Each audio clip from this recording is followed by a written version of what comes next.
اعوذ باللہ من الشیطان الرجیم سبحان الذی اسری بعبدہ لیلا من المسجد الحرام الی المسجد الاقصی۔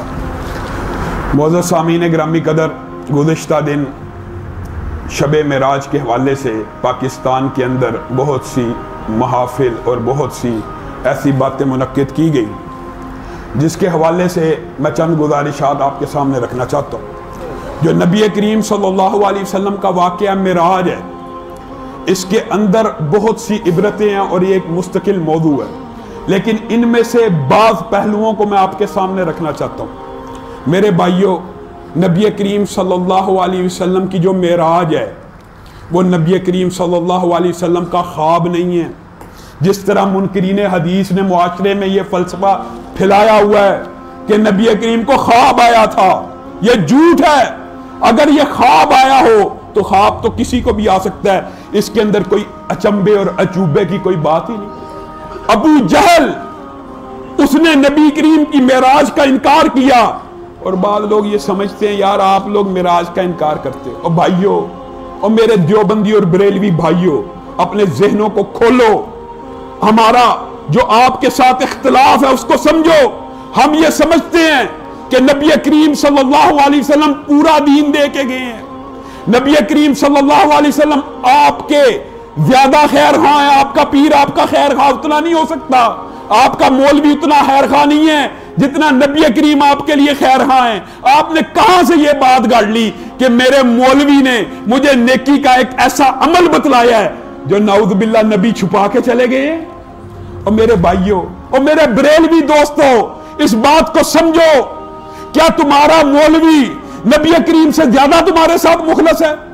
یہ تمہیں کیا پٹیاں پڑھائی جاتی ہیں دین کے اندر، صرف میں دین کی بات کر رہا ہوں۔ نبی کریم صلی اللہ علیہ وسلم کوئی نیکی کا عمل ہوتا، یہ شارع کے لیے ہوتا ہے، یہ شارع کے لیے ہوتا ہے۔ دن کو عبادت کے لیے مخصوص کرنا، یہ کس کی ڈیوٹی اور ذمہ داری ہے؟ بتائیے، جمعے کو افضل کس نے کہا؟ نبی کریم صلی اللہ علیہ وسلم نے۔ پیر اور جمعرات کا روزہ افضل کیوں ہے؟ نبی کریم نے رکھا۔ آپ اور میں، ہم میں سے کوئی امتی اٹھے اور کہ یہ دن اہم ہے اور یہ دن دین کے لیے بڑا امپورٹنٹ ہے اور اس دن کی عبادت بہت اہم ہے، اللہ کی قسم وہ شریعت سازی کر رہا ہے، وہ نبی کریم صلی اللہ علیہ وسلم کے حق کے اوپر ڈاکہ ڈال رہا ہے۔ یہ حق اگر اللہ نے دیا تو صرف نبی کریم کو دیا ہے کہ وہ شریعت سازی کر سکتے ہیں، وہ بھی اللہ کی طرف سے ہوتی ہے۔ نبی کریم نے بتلانا تھا یہ دن اہم ہے، اس دن کی عبادت اہم ہے۔ نعوذ باللہ ثم نعوذ باللہ۔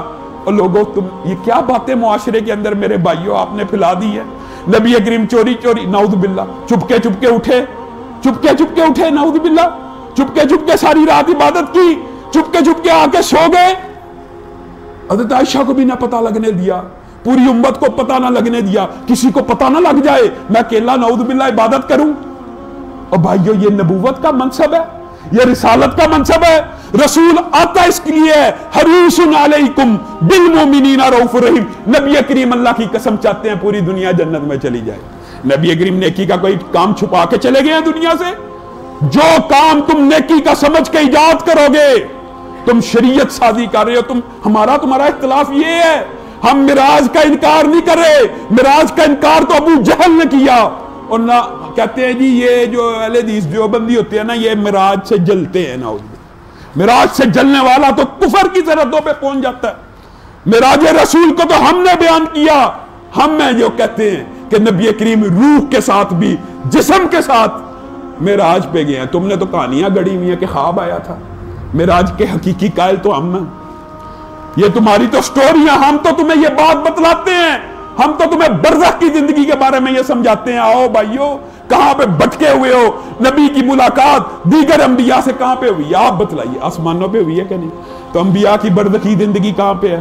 اس کا مطلب ہے برزخ کی ایک زندگی ہوتی ہے، وہ اللہ تعالیٰ نے ہر روح کے لیے، ہر دنیا سے چلے جانے والے کے لیے ایک سپیس اور مقام بنایا ہوتا ہے جہاں پہ وہ برزخ کی زندگی گزار رہا ہوتا ہے۔ وہ وہاں سے اس دنیا میں نہیں آ سکتا، اس دنیا کا وہاں نہیں جا سکتا۔ یہ نبی کریم کا معجزہ ہے۔ اللہ رب العزت نے تمام سفروں کو طے کر کے نبی کریم صلی اللہ علیہ وسلم کو معراج کرائی۔ نبی کریم صلی اللہ علیہ وسلم کی ملاقات انبیاء سے کہاں پہ ہوئی ہے؟ آپ بتلائیے۔ آسمانوں پہ ہوئی ہے۔ تو انبیاء کی برزخی زندگی آسمانوں پہ گزر رہی ہے، یہ عقیدہ تو واضح ہے، یہ سارے دلائل تو ہمارے حق میں۔ تو میرے بھائیوں، ہمارا اصل اختلاف آپ کے ساتھ یہ ہے، اول تو یہ تری ہی طے نہیں، اور سکہ روایات کے مطابق جو سب سے صحیح تری ہے نا وہ بھی سن لیجیے۔ اگر تاریخ کی بات ہے، اول تو نبی کریم نے اگر اس دن عبادت کرنا مسلمان امتیوں کے لیے مفید ہوتا تو نبی کریم اللہ کی قسم کوئی بات چھپا کے نہیں گئے۔ نبی کریم نے صحابہ کے سامنے گواہی لی ہے، کیا میں نے پورا دین پہنچا دیا؟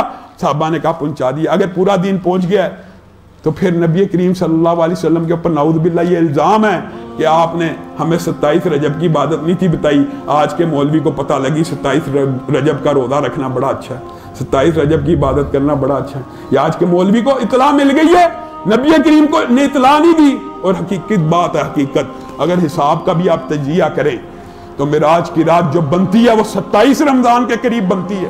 لیکن ہم یہ بات نہیں کہہ رہے، ہم تو یہ کہہ رہے ہیں اگر دن کی کوئی امپورٹنس ہو دین کے اندر اور اس دن کی کوئی عبادت کی اہمیت ہو تو کیا نبی کریم بتا کے نہ جائیں؟ بھائیو یہ اختلاف ہے، یہ ہمارا آپ کا اختلاف ہے۔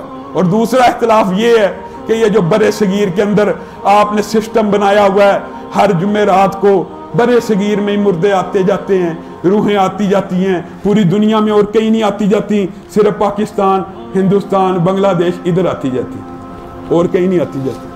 اور بھائیو سورہ یاسین کے اندر اللہ رب العزت شہید یاسین کے الفاظ کہہ رہا ہے، یا لیت قومی یعلمون، اے کاش اللہ مجھے ایک بار جانے دے دنیا میں، ایک مرتبہ میں اپنی قوم کو بتلاؤں آپ نے میری کتنی عمدہ مہمانی کی ہے۔ شہید جس کو اللہ زندہ کہہ رہا ہے، شہید زندہ ہوتا ہے کہ نہیں؟ شہید اللہ کے ہاں زندہ ہے، اور شہید کو اللہ کہہ رہا ہے مردہ نہ کو، وہ زندہ ہے، اس کو اللہ آنے کی اجازت نہیں دے رہا۔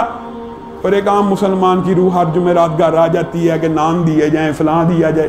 اور بھائیو یہ باتیں اللہ کی قسم نہ نبی کریم سے ثابت ہیں نہ صحابہ سے ثابت ہیں۔ دین کا وہی کام صرف ثواب کے قابل ہے جس کے اوپر نبی کریم صلی اللہ علیہ وسلم کی مہر ہو۔ سبحان رب